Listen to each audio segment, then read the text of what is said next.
And I wanted to get, and I'm going to pick up your calls in a couple minutes here, but I just wanted to share with you this, as it were, my daily rant over at HartmannReport.com. And it's titled, Can America Go from Empire to Good Neighbor?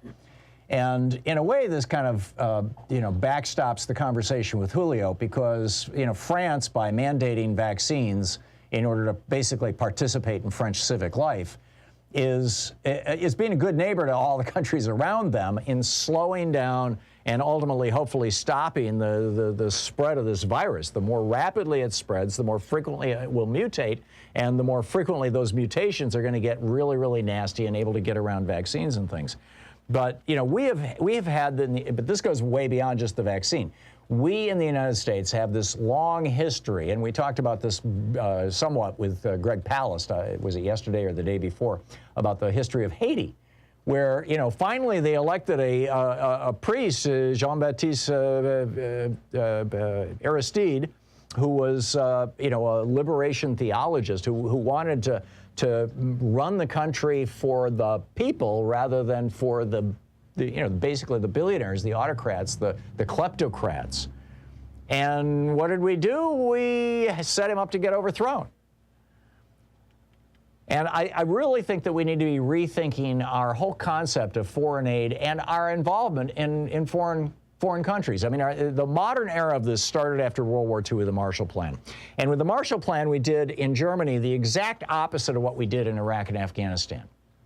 In Iraq and Afghanistan, we said, okay, great, we blew up your country, we're going to rebuild it now, but we're going to have American companies come over with American parts and American technology and American contractors, and we're going to rebuild your country, and all the profit is going to come to American defense contractors and construction companies, and companies like Halliburton, that was on the verge of bankruptcy when Dick Cheney, the CEO of Halliburton, became vice president.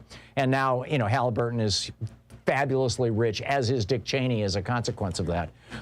But Harry Truman had said, no, we're going to rebuild Germany with German steel and German cement. We're going to rebuild their infrastructure. We're going to help them rebuild their own infrastructure. And that, to the best of my knowledge, was really the last time that we did this in a way that makes sense.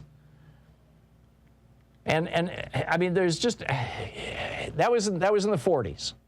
In 1951, a guy by the name of Mohammad Mossadegh took over Iran and said, hey, you've got all these foreign oil companies, and particularly American and British oil companies, who are sucking the oil out of our country. It's our oil. We should use it to build roads and schools and hospitals and provide health care for people and provide education for people.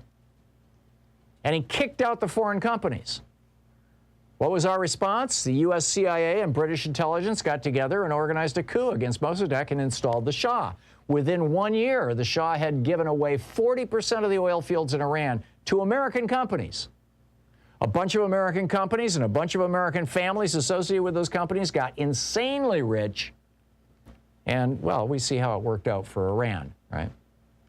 During the 1960 election, Jack Kennedy was beating up Richard Nixon over his letting Cuba go communist in 1959 when Nixon was vice president. Nixon had a plan to solve that. He was going to have an October invasion in the October of 1960, the month before the election, with him against Kennedy. He was going to have an October invasion of Cuba. He got a whole bunch of Cuban expats together down in Miami, and they were ready to go. They ultimately couldn't make it happen, and that's what Jack Kennedy inherited, the whole Bay of Pigs thing. And Harry Williams, one of the guys who was one of the leaders of the Bay of Pigs, told me about a meeting that he had in the White House with Lyndon Johnson and Bobby Kennedy after Jack's assassination. It was about 3 months after his assassination, where Bobby had this operation, AM World, to assassinate Castro, and he had signed up Juan Almejida, the head of the army, the Cuban army, to go along with us. And so they pitched it to LBJ, and LBJ said, I don't want anything to do with those effing Cubans. He was just sick of it. In fact, he thought that for some time, he thought that Jack Kennedy had been assassinated by Castro. So he says, instead, I'm going to make my stand against communism as far away from the Northern Hemisphere as I can. I'm thinking Vietnam. That'll get the Republican communist hawks off my back. Yeah, that worked out real well. I mean, we just have this whole series, the Chile and Argentina in 73 and 76. We supported both those coups through the CIA. And with Anaconda, IT&T, International Telephone and Telegraph, and Kennecott Corporation. They, according to our State Department, they were involved in these coups. And then you get what came out of that? General Pinochet throwing people out of airplanes. I was in Argentina in 2000 during the hyperinflation that was arguably, one of the side effects of all this. It was years later. I've been in multiple countries, and over again, what I'm seeing is, American foreign policy and American war policy, Afghanistan and Iraq, huge examples. We destroyed these countries, and now we're leaving. We sucked all this. You know what the GDP of Afghanistan was before we invaded? $2 billion. With a B, not trillion, $2 billion for the entire year.